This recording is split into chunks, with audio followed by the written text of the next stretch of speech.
2000 NBA dunk contest was the greatest dunk contest of all time. I'm Coco, Queen of the Court, and here are my 10 reasons why. Number 1. No scrubs.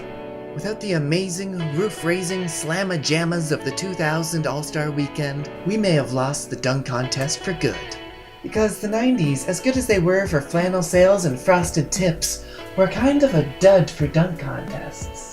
After being treated to the aerial arts of the 80s with Nance Sr., Neek, Little Spud, and the Space Jam Man, the 90s saw contest winners like Dee Brown, Harold Miner, a white guy, Harold Miner again, and some scrub named Kobe Bean Bryant, who somehow made a between-the-legs dunk look dull. Rod Thorne, the NBA's former VP of basketball operations, recalled that in the 90s, there was a conversation that all dunks that could be done had been done. The dunk contest had gotten so bad that they actually replaced it in 1998 with NBA 2-ball, and fans hardly gave a shit. The following year, All-Star Weekend was lost to the players' strike. And so here we are, 3 years removed from the NBA dunk contest, and a decade removed from the last good dunk contest. And first up to dunk is reason number 2 for why this dunk contest was the best. Take it away, Larry. He said he did nothing special getting ready for this. He's just gonna go out, have some fun, see what happens. Number 2, Larry Hughes. Why am I including Larry Hughes in my 10 reasons why?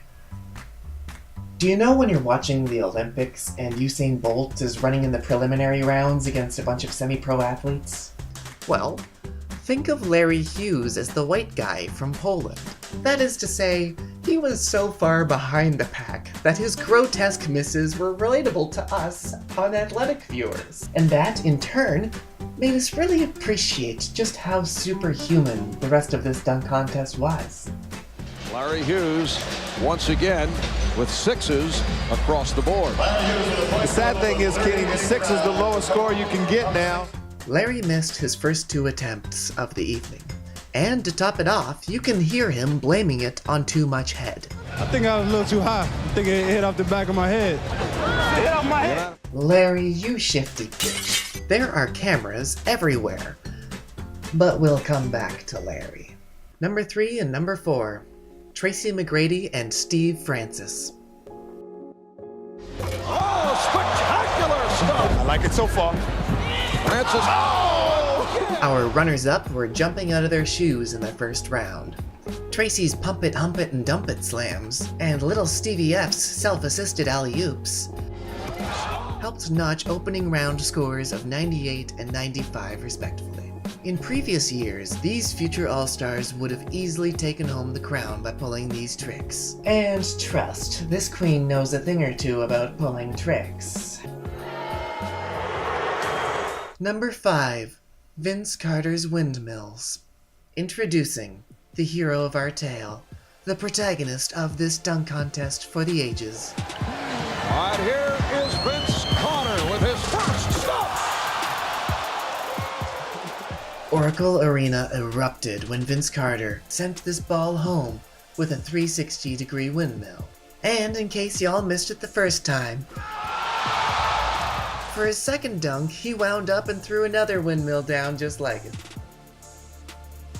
At this point, all stars and celebs in the house were feeling it, and whoa, hold up. Jason Kidd, what in the wide world of wardrobe are you wearing? You know, I said this was going to be a top 10, but I gotta slide J. Kidd into this for a proper reading. Number 5.5. Jason Kidd's suit. Take a second to appreciate this. With those shoulder pads, he looks like he's going to an open tryout for the Boston College football team. Like, I wonder if his mom bought it in that size because she knew that he'd grow into it eventually. His lapels own enough real estate in Oakland that he could gentrify the whole neighborhood if he just built a condo on one and a Whole Foods on the other. But hey, jokes aside everyone, the mystery is solved. We finally know where Brian Colangelo gets his collars from. Jason Kidd's closet? We thank you. Back to the court, and would you look at that? Larry Hughes brought on a real athlete to join him. The broadcast feed cuts in close to Allen Iverson, and we miss Larry's only completed dunk. Oh, Larry. You know, I looked all over the original broadcast, and not once did they show a replay of his converted dunk. Instead, after this, they cut to an interview with Chris Webber and Kevin Garnett talking about Vince Carter's dunks. Like that, he did the 360 windmill. That was like Dominique and Jordan combined. That was almost a 460. Man. But hey, that's just how life was for Larry. Number 6, it's over. We are still in the first round, ladies and gentlemen, and at this point, Vince Carter has already locked down a spot in the contest finals when he decides to do this. Oh, it's over! It's over, ladies and gentlemen! In NBA folklore, that dunk secured Vince Carter's spot as one of the greatest dunkers of all time. The judges are coming over the table to congratulate Vince Carter. For you new basketball fans, this was the dunking equivalent of Violet Chachki's fall reveal in Season 7 of RuPaul's Drag Race. Oh, it's over! It's over, ladies and gentlemen! And just like his drag queen counterpart, Vince Carter was not the first to tuck the ball between his legs. Like Rock the Cradle or dunking from the free throw line, the between the legs dunk had always been one of many tricks in the bag of a dunk artiste. But with this off the bounce alley-oop between the legs, Vince Carter improved upon the art form. And since then, thanks to Vince, we have seen a cacophony of between the legs slam dunk experiences. Number 7. The unseen camcorder footage. As you've probably noticed in these meme-tastic reactions from Shaquille O'Neal and Kevin Garnett, these two larger-than-life personalities filmed this historical moment for themselves on personal camcorders. It's been 19 years, and we are still yet to see this footage. The thought that somewhere out there is an old cassette tape with Shaq and KG's courtside, first-person accounts of this great night in slam dunk history? Oh!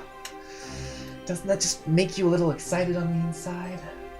If this were 2019, all we'd have to do is visit Shaq's Instagram profile to see his daily story, but instead, it's probably hidden away somewhere in a drawer full of RCA cables or in an old size 22 shoebox.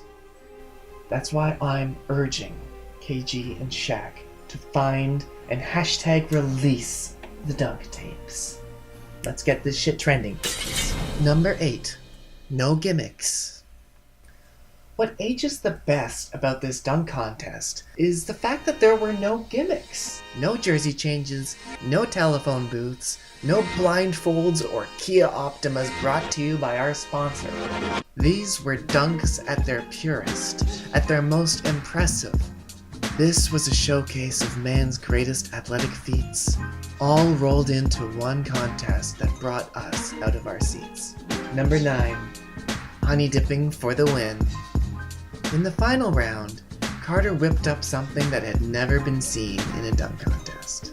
All right, Vince Carter with his first on the final round. Ladies, wait, time out. It took the crowd a minute to clue into what they just saw, but upon the replay, did he just? Yep, Vince just dipped his entire forearm into the rim up to his elbow. And if you were at all like me growing up, the cookie jar or honey dip dunk would later take on the imaginations of young gamers in their virtual dunk contests on NBA Live. Number 10. Legacy. Vince Carter has never won an NBA championship. He's never even been to a finals. And yet, he's widely referred to as a future Hall of Famer. If he had never appeared in a dunk contest like many other great players in the 90s, you'd have to wonder, in a so-called small market like Toronto, would he have still had the legacy that he has today? Does he still gain the popularity to make 8 All-Star appearances? is there now a debate around his status as a Hall of Famer. I saw this dunk contest when I was very young. I won't age myself and say exactly how young I was, but I will say that I did watch it with a babysitter, so that should give you an idea. For many young Canadians, it was this dunk contest that solidified our love for the game. As a country still somewhat new to professional basketball, we didn't have any big wins to brag about. We still don't, to a certain extent. But this was something to be proud of. In this moment, Vince Carter earned the nickname Air Canada.